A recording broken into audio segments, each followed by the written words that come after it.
Hey, TikTok. I have a really, really interesting story for you. And I hope you can help me.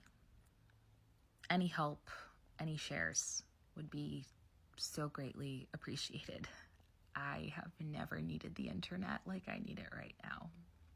This story includes themes of animal mistreatment. So if that is not something you can handle, that is okay. And you are fine. You can swipe away. It's all right. I'm going to get into this story. This story starts in South Florida. I worked at a Renaissance festival down there for quite a few years.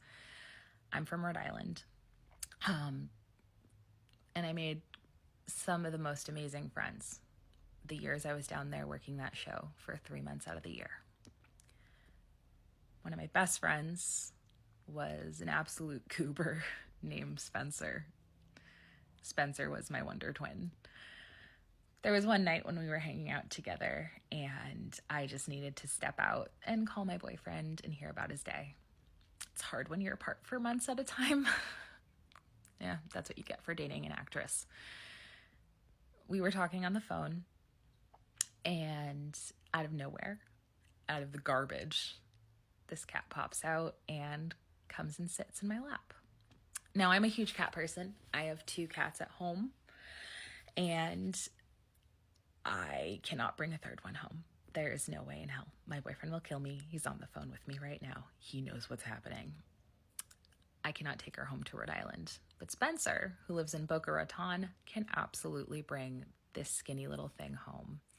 We're with some other friends. They try to talk Spencer out of it. We go back in the house, and she spends 2 hours trying to find a way into the house with us. Spencer takes the cat. He made sure she was not microchipped. She was super duper underweight, clearly was not being treated well. And he decides to take her to the vet. Like I said, not microchipped. She's negative for everything. She's a healthy, happy little girl. She's just super duper underweight. She's also pregnant, by the way. She's a month and a half pregnant. She is so pregnant. And she was on the streets for so long and she was so skinny and nobody knew she was pregnant. We were feeling her all over. Like, you would not have known.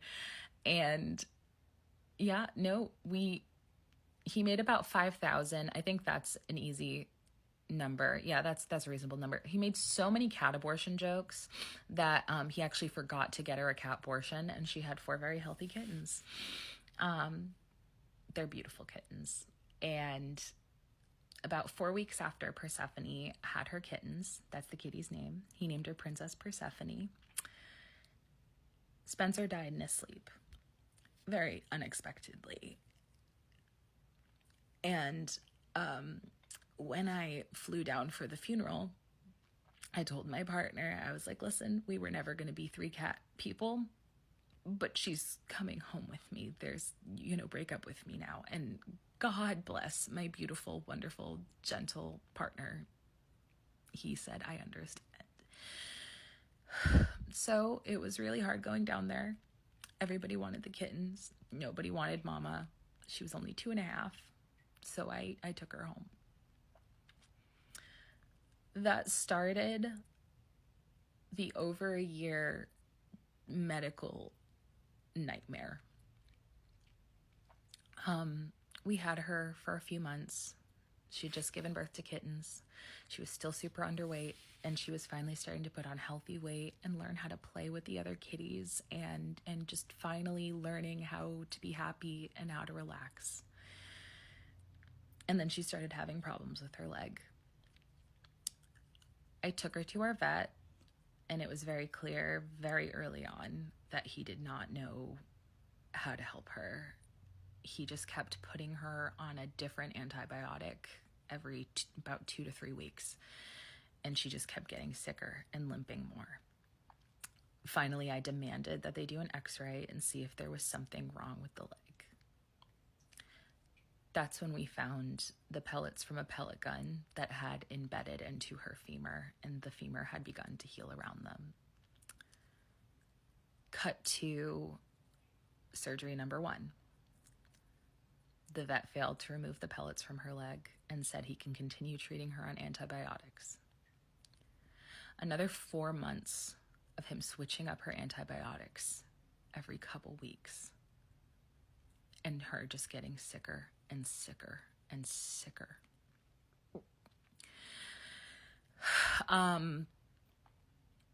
At that point, it had been about 6 months, and I said, I cannot come see you anymore. You are clearly doing something wrong. And only then did he offer to do a culture on her wound. I've had pets my whole life. I have never had to have a pet have a culture. I didn't know it was an option. And he had her walking around on a massive bone infection for months in pain because he didn't want to do a test. Cut to surgery number 2. We had to take her to a vet hospital because this vet unexpectedly was out of the country for 2 months when she got to her sickest. They had to do a full amputation because the x-ray showed she is doing significantly worse under this vet's care, and she now had to lose the leg, which I was fine with. And she currently is a very happy little tripod kitty. The amputation was successful. They did cultures after that, and she was coming back clear. With cultures, they typically take about a week to grow bacteria.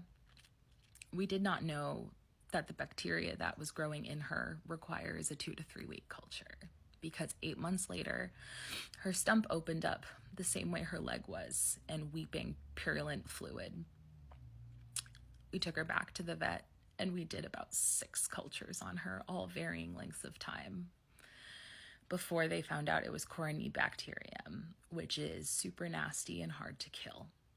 They did 6 weeks of this combo medication, and she was starting to do really, really well. Last week, an abscess near her surgical site appeared and opened. We woke up at 4 o'clock in the morning covered in blood and pus, and we didn't know what the fuck was happening. We took her to the vet ER. They put in a drain, and, she did okay for about 12 hours until another area opened up along where they shaved her, and she started oozing serosanguinous fluid. Between all these vet visits, we have spent over $14,000 trying to keep her alive because she is the sweetest thing in the world. She is the kindest, snuggliest little thing. Every horrible thing in the world has happened to this animal. She was a pregnant victim of gun violence. She's just such a sweetheart. I've never had a sweeter animal.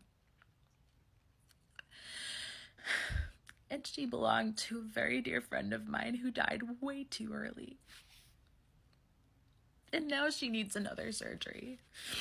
We just bought a house 2 weeks ago because we thought we were through all of this, and it's going to be another $6,000 to $10,000 that we don't have. So please, if you have a moment and you've gotten this far, even if you don't financially have it, because I know what it's like to not financially have it, please consider sharing this video. Please consider sharing her GoFundMe page. Or if you even have $1, if everyone who sees this video or any of these videos gives $1, it's the difference between us having to put her down or her living a potentially very happy, very healthy life.